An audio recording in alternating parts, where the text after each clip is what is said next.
ವಿಶೇಷವಾಗಿ ನಮ್ಮ ಮುಂದೆ ಕುಳಿತಿರುವಂಥ ನನ್ನ ಎಲ್ಲ ಹಿರಿಯರು ಎಲ್ಲರಿಗೂ ಕೂಡ ನಾನು ವಂದಿಸಿ ಪ್ರಾಸ್ತಾವಿಕವಾಗಿ ಒಂದೆರಡು ವಿಚಾರಗಳನ್ನ ಇಲ್ಲಿ ಮಾತಾಡಲಿಕ್ಕೆ ಇಚ್ಛೆ ಪಡ್ತೇನೆ. ಬಹುಶಃ ಸಾಹಿತ್ಯ ಪರಿಷತ್ತು ಒಂದು ರೀತಿಯಲ್ಲಿ ನಮ್ಮ ಭಾಷೆ, ನಮ್ಮ ನಾಡು ನುಡಿಗಳ ಬಗ್ಗೆ ಒಂದು ರೀತಿಯ ಹೆಮ್ಮೆಯನ್ನ ತಂದು ಕೊಟ್ಟಿರುವಂತ ಒಂದು ಸಂಸ್ಥೆ.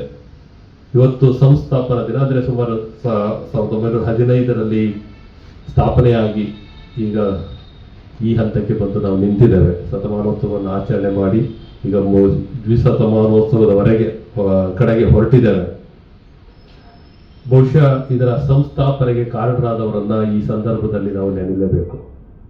ಜಗತ್ತಿನಲ್ಲಿ ಯಾರಾದರೂ ಒಬ್ಬ ರಾಜ ಇದ್ದು ರಾಜಪ್ರಭುತ್ವ ವ್ಯವಸ್ಥೆ ಒಳಗಡೆ ಪ್ರಜಾಸತ್ತಾತ್ಮಕವಾಗಿ ಆಲೋಚನೆ ಮಾಡಿದಂತಹ, ಆಡಳಿತ ಮಾಡಿದಂತಹ, ಯೋಜನೆ ರೂಪಿಸಿದಂಥ, ಅನುಷ್ಠಾನ ಮಾಡಿದಂಥ ಒಬ್ಬ ರಾಜ ಇದಾನೆ ಅಂದ್ರೆ ಅವರು ನಾಲ್ವಡಿ ಕೃಷ್ಣರಾಜ ಒಡೆಯರ್ ಮಾತ್ರ. ರಾಜಪ್ರಭುತ್ವದಲ್ಲಿ ರಾಜನಾಗಿ ಆಲೋಚನೆ ಮಾಡ್ತಾರೆ, ಪ್ರಜಾಪ್ರಭುತ್ವದಲ್ಲಿ ಪ್ರಜಾಸತ್ತಾತ್ಮಕ ಆಲೋಚನೆ ಮಾಡ್ತೇವೆ. ಪ್ರಜಾಸತ್ತಾತ್ಮಕವಾದ ಪರಿಕಲ್ಪನೆಯೇ ಇಲ್ಲದ ಸಂದರ್ಭದಲ್ಲಿ ಈ ದೇಶದಲ್ಲಿ ಪ್ರಜಾಸತ್ತಾತ್ಮಕವಾಗಿ ಪ್ರಜೆಗಳ ದೃಷ್ಟಿಯಿಂದ ಅವರ ಕಣ್ಣಿನಲ್ಲಿ ನಿಂತು ನೋಡುವಂಥದ್ದು ಬಹಳ ವಿಶೇಷ ಅಂತ ನಾನು ಭಾವಿಸ್ತೇನೆ. ಹಾಗಾಗಿ ನಾಲ್ವಡಿ ಕೃಷ್ಣರಾಜ ಒಡೆಯರ್ ಇಡೀ ಜಗತ್ತಿನಲ್ಲಿಯೇ ಒಂದು ವಿಶೇಷವಾದ ಸ್ಥಾನಮಾನ ಹೊಂದಿರುವಂತಹ ಒಬ್ಬ ರಾಜ. ಬಹುಶಃ ಇವತ್ತಿದ್ದಿದ್ರೆ ಅವರಂತ ದೊಡ್ಡ ಬ್ರ್ಯಾಂಡ್ ಅಂಬಾಸಿಡರ್ ಬೇರೆ ಯಾರು ಇರ್ಲಿಕ್ಕೆ ಸಾಧ್ಯ ಇರಲಿಲ್ಲ. ನಾಡಿನ ಬಗ್ಗೆ, ನುಡಿಯ ಬಗ್ಗೆ, ಇಲ್ಲಿಯ ಅಭಿವೃದ್ಧಿಯ ಬಗ್ಗೆ, ಇಲ್ಲಿಯ ಸಾಮಾಜಿಕ ಕಳಕಳಿಯ ಬಗ್ಗೆ ಅವರು ಮಾಡಿದಂತಹ, ಪ್ರಾರಂಭಿಸಿದಂತಹ ಸಂಸ್ಥೆಗಳು ಏನೇನಿದಾವೋ ಎಲ್ಲವೂ ಕೂಡ ಈ ನಾಡನ್ನ ಪ್ರತಿನಿಧಿಸುವಂತ ಒಂದು ಬ್ರ್ಯಾಂಡ್ ಅನ್ನ ಕ್ರಿಯೇಟ್ ಮಾಡಬಹುದು.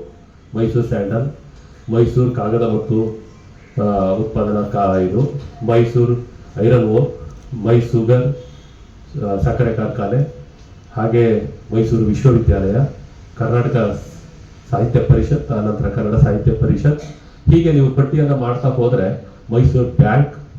ಬಹುಶಃ ಮೈಸೂರು ಅನ್ನುವಂಥ ಬ್ರ್ಯಾಂಡ್ ಅನ್ನ ಇಟ್ಟುಕೊಂಡು ಈ ನಾಡಿನ ಒಂದು ಸಂಸ್ಕೃತಿಯನ್ನ, ಸಾಂಸ್ಕೃತಿಕವಾದಂತಹ ಸಂಸ್ಥೆಗಳು, ಕೈಗಾರಿಕೆಗಳು, ಆರ್ಥಿಕವಾದಂತಹ ಸಂಸ್ಥೆಗಳು, ಸಾಮಾಜಿಕವಾದಂತಹ ಸಂಸ್ಥೆಗಳು, ಎಲ್ಲ ಕ್ಷೇತ್ರಗಳನ್ನು ಒಳಗೊಂಡಂತಹ ಒಂದು ಸಂಸ್ಥೆಗಳನ್ನು ಏನ್ ಪ್ರಾರಂಭ ಮಾಡಿದೆ ಎಲ್ಲದಕ್ಕೂ ಆ ನಾಡಿನ ಒಂದು ಬ್ರ್ಯಾಂಡ್ ಅನ್ನ ಹಚ್ಚಿ ಜಗತ್ತಿನಲ್ಲಿ ಒಂದು ಗುರುತಿಸ್ಕೊಳ್ಳಿಕ್ಕೆ ಸಾಧ್ಯವಾಗುವಂತ ರೀತಿಯಲ್ಲಿ ಆಲೋಚನೆಯನ್ನ ಮಾಡಿದಂಥವ್ರು ನಾಲ್ವಡಿ ಕೃಷ್ಣರಾಜ ಒಡೆಯರ್. ಹಾಗಾಗಿ ಬಹುಶಃ ಇವತ್ತಿಗೆ ಅವರಂತ ದೊಡ್ಡ ಬ್ರ್ಯಾಂಡ್ ಅಂಬಾಸಿಡರ್ ಬೇರೆ ಯಾರೂ ಇರ್ಲಿಕ್ಕೆ ಸಾಧ್ಯ ಇಲ್ಲ ಅಂತ ನನಗೆ ಅನ್ಸುತ್ತೆ.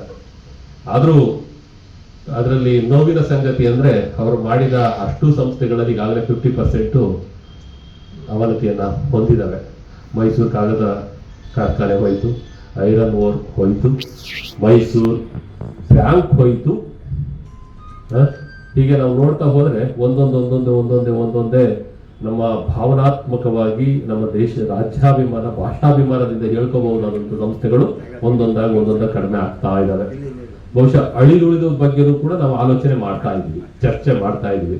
ಇದು ಯಾವಾಗಪ್ಪ ಬಾಗಿಲು ಮುಚ್ಚುತ್ತೆ ಅನ್ನೋ ಮಟ್ಟಿಗೆ ನಾವು ಆಲೋಚನೆ ಮಾಡೋ ಹಂತಕ್ಕೆ ಬಂದು ನಿಂತಿದ್ದೇವೆ ಅಂದ್ರೆ ಬಹುಶಃ ನಮ್ಮ ದುರಭಿಮಾನ, ನಮ್ಮ ನಾಡಿನ ಬಗ್ಗೆ ಇಲ್ದಿರೋ ಕಾಳಜಿ, ಅವರು ಇವರಂತಲ್ಲ ನಾವು ಇದೆಲ್ಲವೂ ಕೂಡ ಕಾರಣ ಅಂತ ನನ್ಗೆ ಅನ್ಸುತ್ತೆ. ಹಾಗಾಗಿ ಈ ಹಿನ್ನೆಲೆಯಲ್ಲಿ ನಾವೆಲ್ಲರೂ ಕೂಡ ಆತ್ಮಾವಲೋಕನವನ್ನ ಮಾಡ್ಕೋಬೇಕಾದಂತಹದ್ದು. ಯಾಕೆ ಅಂತ ಅಂದ್ರೆ ಮೈಸೂಗರ್ ಫ್ಯಾಕ್ಟರಿ ನಿಲ್ತು, ಯಾರು ಪ್ರಶ್ನೆ ಮಾಡೋರಿಲ್ಲ. ಕಾಗದ ಫ್ಯಾಕ್ಟರಿ ನಿಲ್ತು, ಪ್ರಶ್ನೆ ಮಾಡೋರಿಲ್ಲ. ಮೈಸೂರು ಬ್ಯಾಂಕ್ ಮರ್ಜ್ ಆಯ್ತು, ಒಂದು ಪ್ರಶ್ನೆಯೂ ಹುಟ್ಟಲಿಲ್ಲ. ಸೊ ನಾವು ನಮ್ಮ ನಾಡಿನ ಬಗ್ಗೆ, ನಮ್ಮ ಹೆಮ್ಮೆಯ ಬಗ್ಗೆ, ನಮ್ಮ ಸ್ವಾಭಿಮಾನದ ಬಗ್ಗೆ ಎಲ್ಲಿಯೂ ಕೂಡ ಪ್ರಶ್ನೆ ಮಾಡದೇ ಇರುವಂತಹ ಅಂದ್ರೆ ಆಗ್ಬಿಟ್ಟಿದ್ದೇವೆ ಅನ್ನೋ ಅಂತ ನನ್ಗೆ ಅನ್ಸುತ್ತೆ. ಸೊ ಆ ಹಿನ್ನೆಲೆಯಲ್ಲಿ ಅವೆಲ್ಲದಕ್ಕೂ ಒಂದು ಉತ್ತುಂಗ, ಒಂದು ಕಿರೀಟಪ್ರಾಯವಾಗಿ ಇರುವಂತಹದ್ದು, ಅಷ್ಟು ಸಂಸ್ಥೆಗಳಲ್ಲಿ ಒಂದು ಕಿರೀಟಪ್ರಾಯವಾಗಿ ಪ್ರಾರಂಭ ಆದಂತಹದ್ದು ಈ ನಮ್ಮ ಕನ್ನಡ ಸಾಹಿತ್ಯ ಪರಿಷತ್ ಅಂತ ನಾನು ಅನ್ಕೊಂಡಿದ್ದೇನೆ. ತನ್ನದೇ ಆದಂತಹ ಸಾಂಸ್ಕೃತಿಕವಾದಂತಹ, ಸಾಹಿತ್ಯಿಕವಾದಂತಹ ಇತಿಹಾಸವನ್ನು ಹೊಂದಿರುವಂತಹ ಅತ್ಯಂತ ಉನ್ನತ ಸಂಸ್ಥೆ. ಅಂದಿನಿಂದ ಇಂದಿನವರೆಗೂ ಕೂಡ ಯಶಸ್ವಿಯಾಗಿ ನಡ್ಕೊಂಡು ಬರ್ತಾ ಇದೆ. ಏರುಪೇರನ್ನ ಕಂಡ್ರು ಕೂಡ ತನ್ನದೇ ಆದಂತಹ ಅಸ್ಮಿತೆಯನ್ನು ಉಳಿಸ್ಕೊಂಡು ಬೆಳ್ಕೊಂಡು ಬರ್ತಾ ಇದೆ. ಅದರ ಸಂಸ್ಥಾಪನಾ ದಿನ, ಇದರ ಅಗತ್ಯ, ಯಾಕೆ ಇದನ್ನ ಪ್ರಾರಂಭ ಮಾಡಿದ್ರು, ನಾವು ಹೇಗೆ ಬೆಳೆಸಬೇಕು, ಏನಾಗಿದೆ, ಇದರ ಇತಿಹಾಸ ಏನು, ಮುಂದೆ ನಾವು ಏನ್ ಮಾಡಬೇಕು ಅಂತ ಹೇಳಿ ಆತ್ಮಾವಲೋಕನ ಮಾಡ್ಕೊಳ್ಳಿಕ್ಕೆ ಸಂಸ್ಥಾಪನಾ ದಿನ ಒಂದ್ ರೀತಿಯ ಆತ್ಮಾವಲೋಕನ ದಿನ ಅಂತ ನನ್ಗೆ ಅನ್ಸುತ್ತೆ. ನಾವು ಆತ್ಮಾವಲೋಕನವನ್ನ ಮಾಡ್ಕೋಬೇಕು. ಈ ಸಂಸ್ಥೆ ಏನು ಯಾವ ಉದ್ದೇಶದಿಂದ ಹುಟ್ಟಿತು, ಏನಾಗಿದೆ ಈಗ, ಮುಂದೆ ಏನಾಗಬೇಕು ಅಂತ. ಹಾಗಾಗಿ ಹಾಗಾದ್ರೂ ಮಾತ್ರ ಮುಂದೆ ಒಂದು ಉಜ್ವಲವಾದಂಥ ಭವಿಷ್ಯವನ್ನು ಕಾಣಲಿಕ್ಕೆ ಹೊಸ ರೂಪವನ್ನು ಕೊಡುವಂತ ಅಗತ್ಯ ಇದೆ ಅಂತ ನಾನು ಭಾವಿಸ್ತೇನೆ. ಈ ಒಂದು ಸಂಸ್ಥಾಪನಾ ದಿನದ ಹಿನ್ನೆಲೆಯಾಗಿ ಇವೆಲ್ಲವನ್ನು ಪ್ರಸ್ತಾಪ ಮಾಡ್ತಾ ವಿಶೇಷವಾಗಿ ದತ್ತಿಗಳನ್ನ ಇಡುವಂಥದ್ದನ್ನು ನಾವು ನೋಡ್ತಾ ಇದ್ದೀವಿ. ಹಲವಾರು ದತ್ತಿ ಪ್ರಶಸ್ತಿಗಳನ್ನ ನಮ್ಮಲ್ಲಿ ಸುಮಾರು 2,000ಕ್ಕಿಂತ ಹೆಚ್ಚು ದತ್ತಿ ಪ್ರಶಸ್ತಿಗಳಿದ್ದಾವೆ.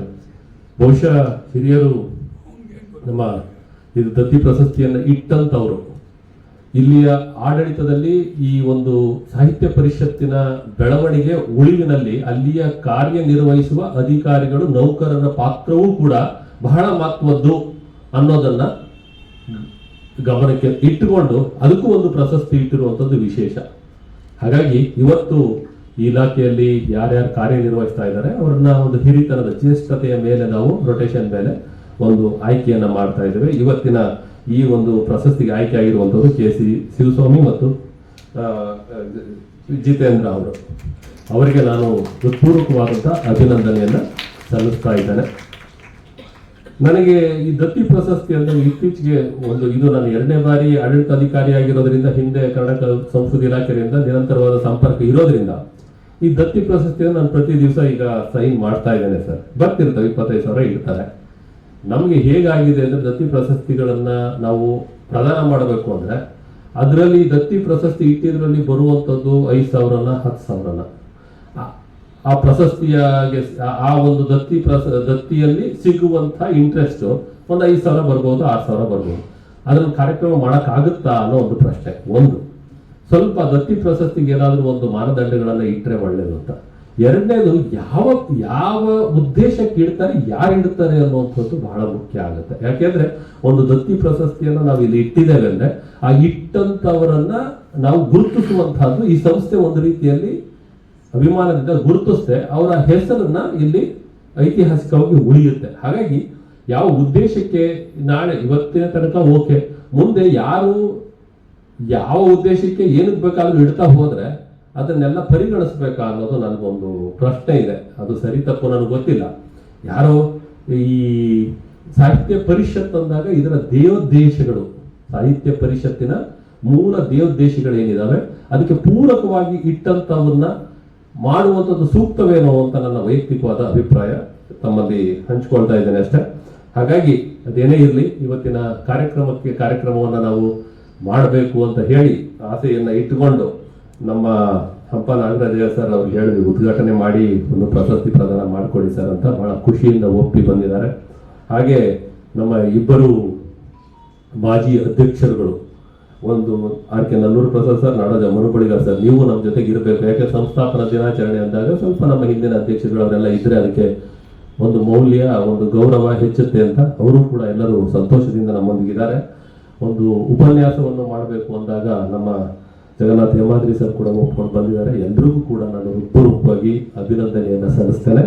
ಹಾಗೆ ಈ ಕಾರ್ಯಕ್ರಮವನ್ನು ಕೇವಲ ಸಾಹಿತ್ಯ ಪರಿಷತ್ ಕೇಂದ್ರ ಕಚೇರಿಯಿಂದಲೇ ಮಾಡಬೇಕಾ ಅನ್ನೋ ಪ್ರಶ್ನೆ. ಜಿಲ್ಲಾ ಮಟ್ಟದಲ್ಲಿ ಎಲ್ಲ ಮಾಡ್ತಾರೆ.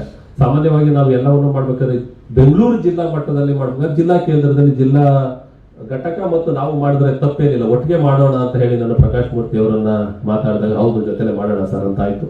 ಹಾಗಾಗಿ ಇವತ್ತು ಒಂದು ಒಳ್ಳೆಯ ಕಾರ್ಯಕ್ರಮ ರೂಪಿತ ಆಗಿದೆ ಅಂತ ನಾನು ಭಾವಿಸ್ತೇನೆ. ಈ ಕಾರ್ಯಕ್ರಮಕ್ಕೆ ತಮ್ಮೆಲ್ಲರಿಗೂ ಕೂಡ ನಾನು ಮತ್ತೊಮ್ಮೆ ಸ್ವಾಗತವನ್ನು ಕೋರ್ತಾ ಈ ಒಂದು ಸಾಹಿತ್ಯ ಪರಿಷತ್ತಿನ ಉಜ್ವಲ ಭವಿಷ್ಯದ ದೃಷ್ಟಿಯಿಂದ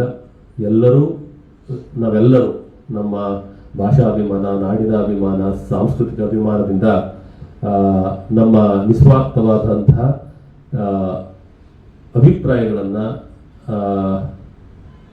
ಸಹಾಯವನ್ನ, ತ್ಯಾಗವನ್ನ ಅಥವಾ ಧ್ವನಿಯನ್ನ ಕೊಡೋಣ ಅಂತ ಹೇಳ್ತಾ ನನ್ನ ಮಾತು ಮುಗಿಸ್ತಾ ಇದ್ದೇನೆ.